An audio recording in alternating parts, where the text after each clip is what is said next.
Yo, it's another episode of Chargers Corner show, and it's about to be crazy. We're gonna talk about Monday Night Football and how we just came in there and handled business. You see the boat? You see the boat? Let's get into it.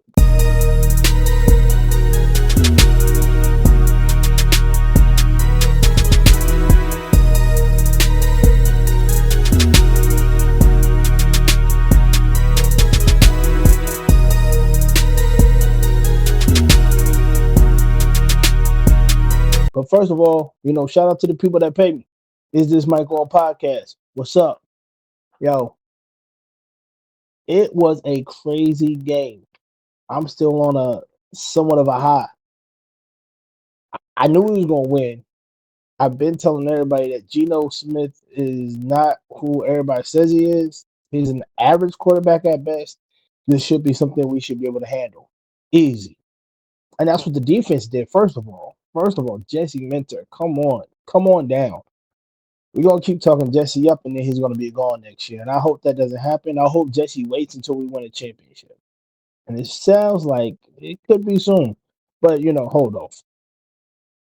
Next, well, let's stay on the defense. The defense played sound football from quarter to quarter to quarter to quarter. They didn't let nothing really get behind them. Deion Henley, Derwin James, monster game. Deion had a sack, an interception. He almost had two. He had 10 total tackles. Tarheeb still was out there just pass deflecting everything. I think he had really three big pass deflections, tackling everything. He was the second leading tackler on the team with 9. And then, of course, Derwin James out there running around, creating pressure. He had 7 tackles. The tip ball that he had in the end zone that Dante came down with, incredible play by Derwin James. He was all over the field. Slot, linebacker, um, uh, defensive end, blitzing, pushing around the guards. Come on, man. Derwin, can't say enough about him. Unc, come on down. Tony Jefferson, have yourself a day, my brother. Yes, sir. Um, had a big interception, and I don't know what Gino was thinking. That's not a regular safety. You know what I'm saying? That's Unc. You dig? Um, the defense was just going crazy. One thing we do have to recognize that Khalil Mack is injured or got injured and did not come back. Hopefully everything is well. If it's a long period of time, I think we do have to go out, trade, bargain, hunt. I don't know, steal somebody from somebody else's roster. We need edge help. But let me say that front, with Jones, uh, Codwell got his first sack. Tarheeb, not Star, excuse me, with Tart, they were really pushing the Raiders around. There was collapsing their offensive line, and creating pressure on Geno, where Geno was just ineffective. Let's just be honest. He was just really ineffective. And again, that back end, shout out to the corners. Dante got his interception, um, which I knew he was. I mean, they just did such a great job just playing sound football together on the defensive side of the ball. Now, let's get to the offensive side of the ball. Because the offensive side of the ball, I mean, what can I say? Justin Herbert did Justin Herbert things. 19 for 27, 242 yards, 2 tutties, a QB rating of 122. Listen, he had 9 attempts with rushing the ball with 31 rushes. Hey, with 31 yards. Hey, I love it. And they just kept going and letting him control the game. Every time he had the ball, I felt okay. I felt like, hey, it's going to work out one way or the other. QJ, what I tell y'all, leave the man alone. He going to be fine. He had some drops. Let's be honest. He had some drops. But I think the way that we're using QJ in those drop situations wasn't the way they were using him yesterday. But it opened up with that 60-yard touchdown play. Oh my goodness, that route was nasty. Greg Roman again. Shout out to Greg Roman for drawing up these plays. that we all love. Doing a great job on that. That QJ touchdown was, oh man, dial him up, knock him down. Keenan Allen, of course. Hey, give me the ball. Give me the ball. I'm open. And Lad, I mean, they just kept moving the chains. Um, Harris got a good catch for a first down, and it just seemed like it's working day in day out. How Greg Roman sees it and how Herbert is calling this the plays, even at the line when Herbert's making changes to the plays or making protection calls. It just seems like he's in full control, and I'm not mad at it. One thing we do got to address: there has to be better urgency for running the ball. Okay, I'm fine with letting Herbert do whatever Herbert wants to do. Let's be clear, but Najee had 8 attempts for 28 yards, and Hampton had 8 attempts for 28 yards or 24 yards, and he had the fumble. Now the fumble, I'm gonna kind of give him some grace. That fumble, man. Hey, Max Crosby, the only player on their team that was really out there being effective.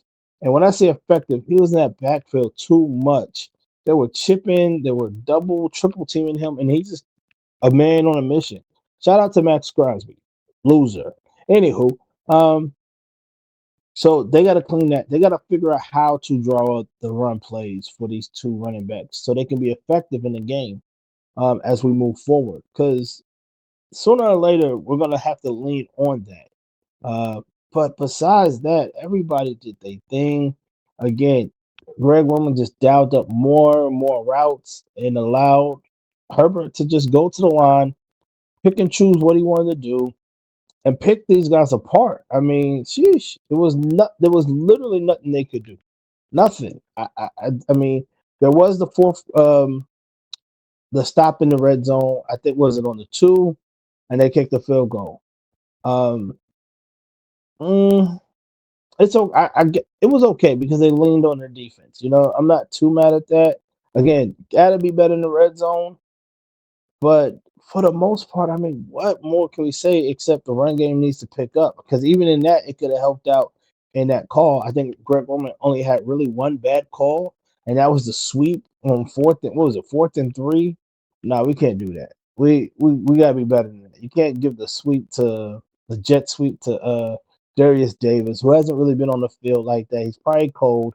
Nah, nah, we gotta do something better. Everybody gotta just man up, take the guy in front of them. We gotta get those yards for sure, for sure. This was just another great win for the Chargers. I mean, 2-0 in the division, looking down at everybody like, where y'all at? What y'all want to do? Defense is looking like they're getting into form like last year. No receiver had 50 yards. Oh, excuse me, I take that back.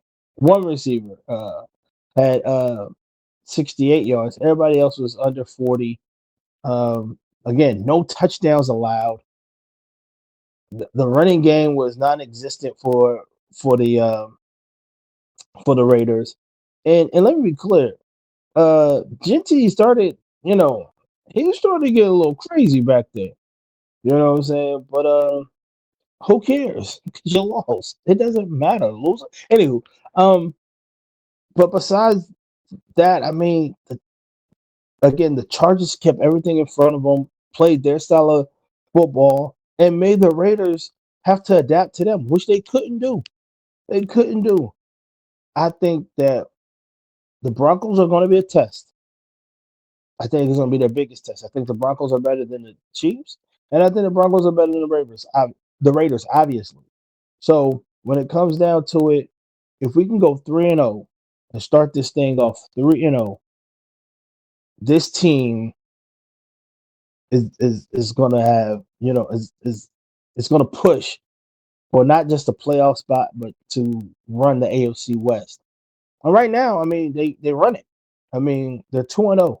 Everybody got a loss on their record, or some people ain't even got a win. Ain't that right, Chiefs? Huh? So let's see what happens. But right now, let's enjoy this win. You know what I'm saying? Let's sit back kick our feet up, and enjoy this win. You dig? Next week, I'll talk about, or excuse me, later on this week, I'll talk about what I see for the Broncos and the Chargers game. First game at SoFi. Chef's kiss. Gotta be a win. Gotta be a win. But how do we get there? We'll talk about it soon. This is Chargers Corner. I'll at y'all.